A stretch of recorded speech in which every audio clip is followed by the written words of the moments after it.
एक बहुत ही भोला भाला सा आलसी लड़का था। वह कोई काम नहीं करना चाहता था, बस खाना खाता, घूमता और सोते रहता था। एक दिन उसे किसी ने बताया कि एक आश्रम है जहाँ पर कुछ नहीं करना पड़ता है और हर दिन 2 समय का खाना और नाश्ता मिलता है, तुम वहाँ जाकर के रहो। उस आलसी लड़के ने सोचा कि ये तो बहुत ही बढ़िया है और वह उस आश्रम में जाकर रहने को सोचा। और फिर वह भोला भाला आलसी लड़का अपना सारा सांसारिक जीवन छोड़कर उस आश्रम में जाकर रहने लगा। आश्रम में गुरुजी रहते थे, वह कुछ समय सबको प्रवचन देते हैं। वह आलसी लड़का सुनता था, बाकी समय आराम करता था और फिर भरपेट खाना खाकर सो जाता था। ऐसे ही उस लड़के का दिन गुजरता गया। एक दिन उस आश्रम में कुछ भी नहीं बना। नाश्ते के समय नाश्ता नहीं मिला। उसने सोचा नाश्ता नहीं मिला, भोजन तो मिलेगा। अब भोजन के समय भी उसे भोजन नहीं मिला। लड़का दौड़ करके गुरुजी के पास गया और उसने पूछा कि आज भोजन क्यों नहीं बना। गुरुजी ने कहा कि बेटा आज एकादशी है और जितने भी आश्रम के सदस्य हैं उनका उपवास है और तुम्हारा भी आज उपवास है, आज भोजन नहीं बनेगा। वह लड़का आलसी था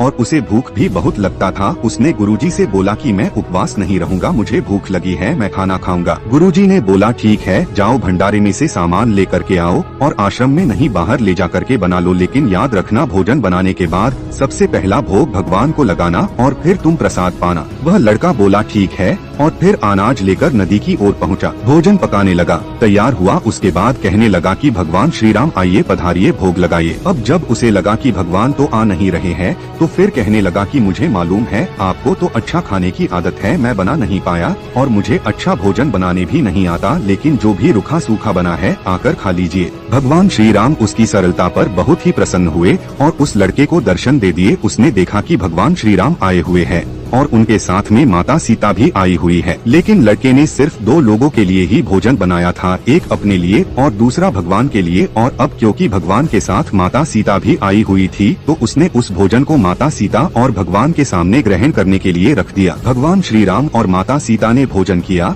और उसके बाद जब वह जाने लगे तो यह भोला सा आलसी सा लड़का बोला कि प्रभु आप आए, दर्शन दिए, बहुत अच्छा लगा। मुझे खाने को कुछ नहीं मिला, लेकिन कोई बात नहीं, लेकिन आपसे एक विनती है कि अगली बार जब आप आएंगे तो कितने लोग आएंगे ये बता दीजिए ताकि मैं उतने लोगों के लिए भोजन बनाकर रखा रहूं। भगवान श्री राम मन ही मन मुस्कुराए और फिर अंतर ध्यान हो गए। लड़का आश्रम गया, दिन बीतता गया और फिर एकादशी का दिन आया और इस बार उसने 3-4 लोगों के लिए अनाज लेकर के खाना बनाने के लिए नदी के किनारे पहुंचा और उसने बड़े प्रसन्नता से भोजन बनाया और इंतजार करने लगा कि प्रभु आइए और भोग लगाइए। इस बार लड़का देखता है कि भगवान श्री राम पूरा राम दरबार लेकर के आए हैं, जैसे माता सीता, लक्ष्मण, भरत, हनुमान जी और सभी लोग आए हैं। लड़के ने 3 से 4 लोगों का भोजन बनाया था और इस बार भी भोजन कम पड़ गया। लड़के ने निराश होकर भोजन को प्रभु के आगे रख दिया। उन्होंने भोजन किया और फिर चले गए और इस बार भी लड़का फिर से भूख रह गया। अब लड़का फिर आश्रम गया, दिन बीतता गया और फिर एकादशी का दिन आया और इस बार गुरुजी से कहने लगा कि गुरुजी मुझे इस बार थोड़ा ज्यादा अनाज चाहिए। गुरुजी सोचने लगे कि यह इतना सारा अनाज का करता क्या है,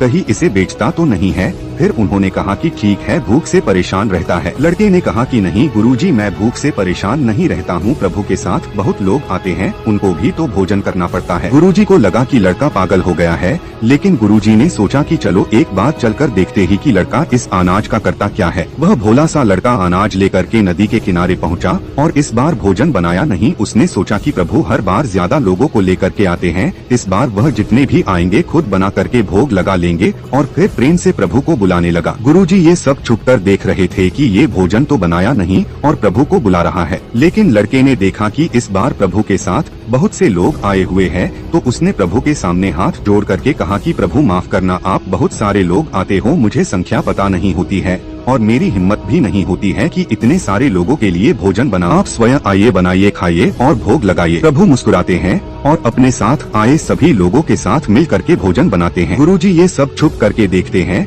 और फिर लड़के के पास आकर के कहते हैं कि तुम ये कर क्या रहे हो। लड़का कहता है कि गुरुजी आपको दिख नहीं रहा है कि भगवान श्री राम पधार चुके हैं, माँ सीता आई हुई है, हनुमान जी आए हैं और भी सभी लोग आए हुए हैं, भोजन बन रहा है। गुरुजी ने बोला कि पागल हो गया है, मुझे तो कोई दिख नहीं रहा है। लड़का गुस्सा हो गया और बोला, प्रभु आप ये क्या कर रहे हो? एक तो मुझे भूखा रखा है और गुरुजी को दर्शन नहीं दे रहे हो, जो मुझे पागल समझ रहे हैं। कृपा करके गुरुजी को दिख जाओ। भगवान बोले, नहीं, मैं इन्हें नहीं दिख सकता। लड़का बोला, क्यों नहीं दिख सकते? मेरे गुरुजी तो बहुत महान है, बहुत बड़े ज्ञानी और ज्ञाता है। भगवान बोले, हाँ ज्ञानी और ज्ञाता होंगे, लेकिन तुम्हारी तरह सरल नहीं है। जो सरलता तुम में है वो तुम्हारे गुरुजी में नहीं है। लड़के ने ये बात गुरुजी से कह दी कि भगवान श्री राम कह रहे हैं कि आप में सरलता नहीं है, आप मेरी तरह सरल नहीं है, इसलिए आपको नहीं दिख सकते। गुरुजी की आंखें नम हो गई और रोने लगे की और बोले कि बिल्कुल सही कहा, मेरे अंदर तुम्हारे जितना सरलता नहीं है, और फिर माफी मांगने लगे। फिर भगवान ने गुरुजी को भी दर्शन दिए। ये कहानी हमें सिखाती है कि जीवन में सरलता सबसे आवश्यक है। जितने सरल बने रहेंगे उतना जीवन में आगे बढ़ते चले जाएंगे। जब आप सरल होते हैं तो आप खुद भी मुस्कुराते हैं और दूसरों को भी मुस्कुराने की वजह देते हैं।